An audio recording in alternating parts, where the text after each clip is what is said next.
स्वामी विवेकानंद ज्यांनी 1893 मध्ये शिकागोच्या विश्वधर्म परिषदेत आपल्या प्रभावी भाषणातून जगाचं लक्ष भारताकडे वेधलं.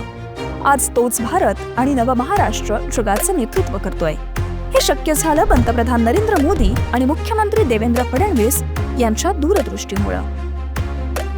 स्वामी विवेकानंद म्हणाले होते, let us all work hard my brothers, this is no time for sleep.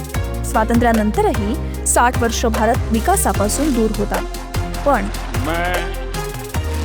Narendra Damodardas Modi 2014 नंतर भारतानं प्रगतीचा वेग पकडला. भारत 5 ट्रिलियन इकॉनॉमीकडे तर महाराष्ट्र 1 ट्रिलियन इकॉनॉमीकडे वाटचाल करतोय.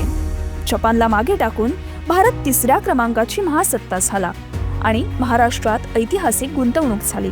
हे एका रात्रीत झालेलं नाही, तर मोदीजी आणि देवेंद्रजींच्या अथक परिश्रमातून हे शक्य झालंय.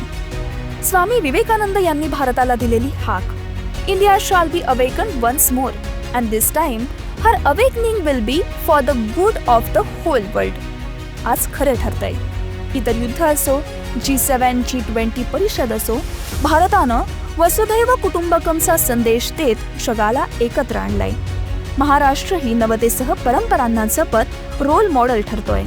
स्मार्ट सिटी, मेट्रो, समृद्धी महामार्ग, कोस्टल रोड, अटल सेतू यांसारख्या प्रकल्पांनी प्रगतीचं नवं युग सुरू केलंय.